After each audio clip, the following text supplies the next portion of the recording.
If you could completely erase something that you did and regret doing in your life, what would it be? Well, that's only if you would do it, because there will probably be more than one who will tell me that it wouldn't erase anything at all, right? But why am I asking you this, by the way? Well, because a few days ago, Naomi Osaka, the new international tennis star, talked about various things that she regrets in life and left many with a square eye with her words. But what can a 22-year-old young girl and a considered the #1 tennis player in the world regret? Well, subscribe to the channel, activate the notifications, and stay with us because I'll tell you all about it right now. That's right, guys, sometimes we don't understand the famous and successful, right?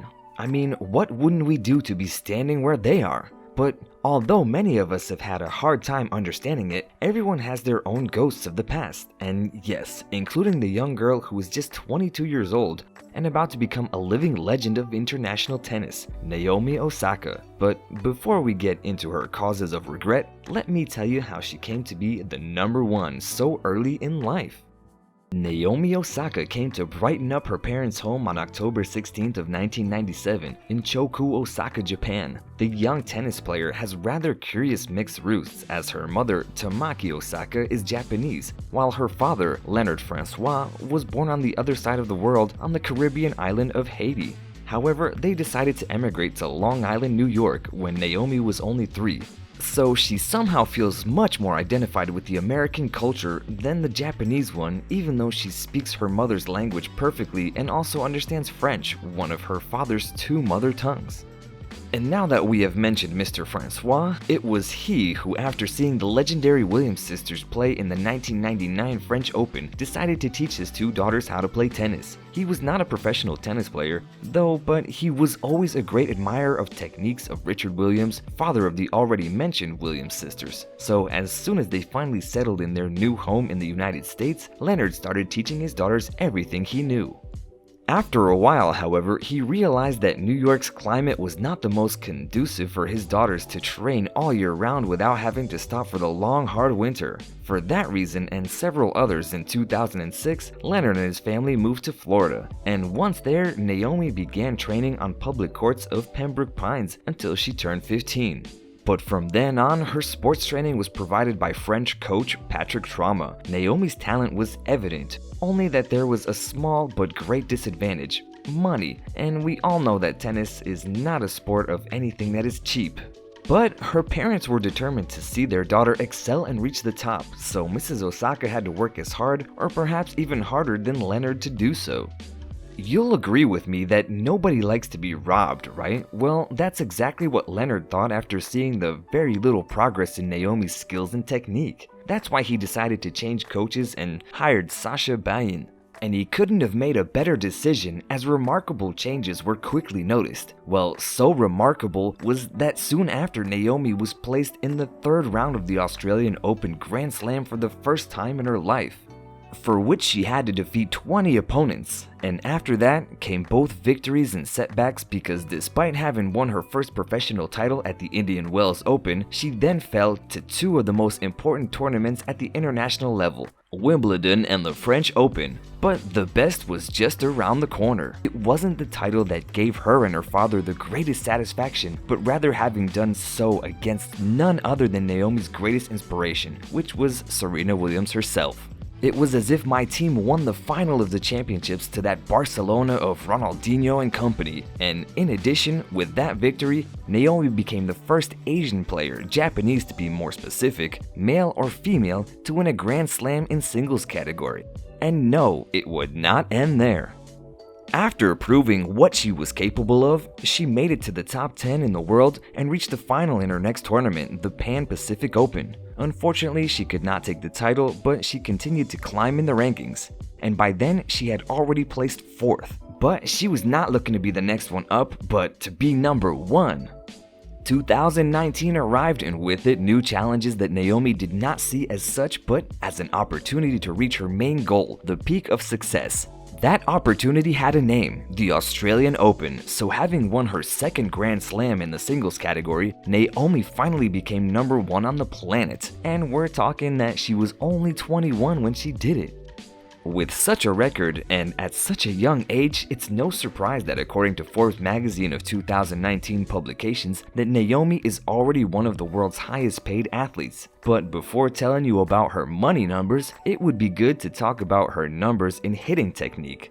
Believe me, they are amazing, cause Naomi serves a ball at a speed of 125 miles per hour, and to give you a better idea of what that means, Naomi's serve is twice the top speed of an adult cheetah on the African savanna.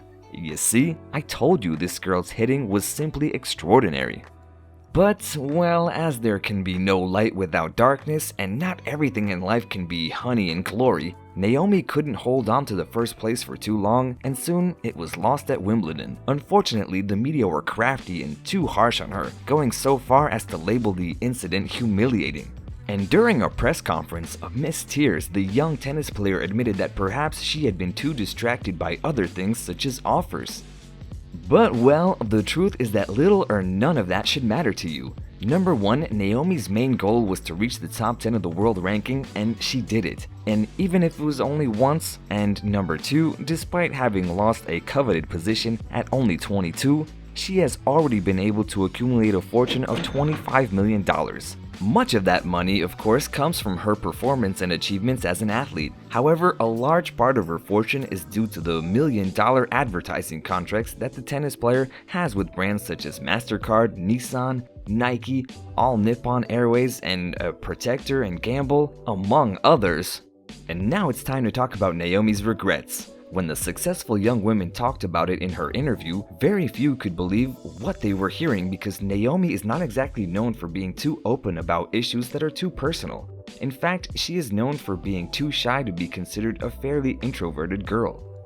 However, this is not the first time that Naomi has left the interviews open-mouthed, as she has already talked about some specific things in some interviews. For example, with an interview with New York Times, she talked about her first experiences and first contacts with tennis, and believe me, even I was surprised to hear what she said. Her exact words were, "I don't remember liking to hit the ball, the main thing was that I wanted to beat my sister. For her, it wasn't a competition. Every day I'd say, I'm going to beat you tomorrow."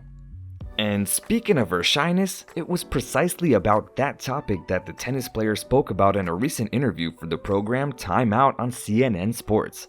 Among other things, the young tennis player told the interviewer that during this quarantine, she was taking advantage of the time to think about many personal things. She particularly wanted to work on her shyness, and to do this, Naomi spends some time trying to capture in drawings of what goes through her mind. In fact, during the interview conducted remotely as a video conference, Osaka showed some of her drawings.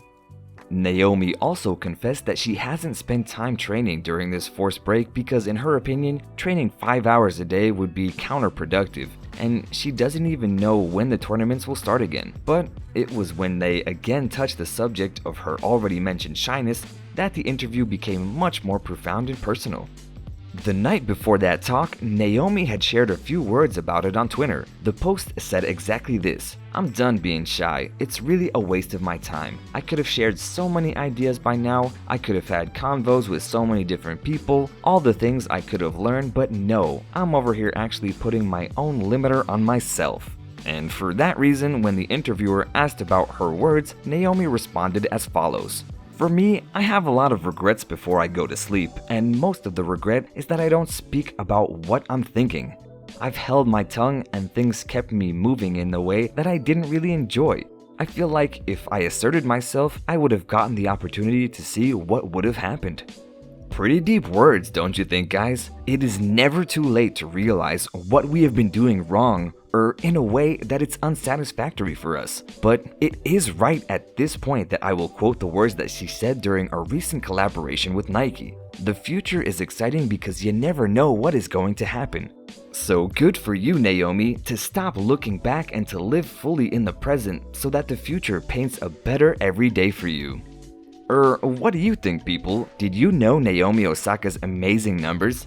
Do you think she will become the new record holder for future generations of professional tennis players? Let me know what you think in the comments, and don't forget to subscribe to our channel and check out all of our content that you're surely gonna love. So see you guys next time.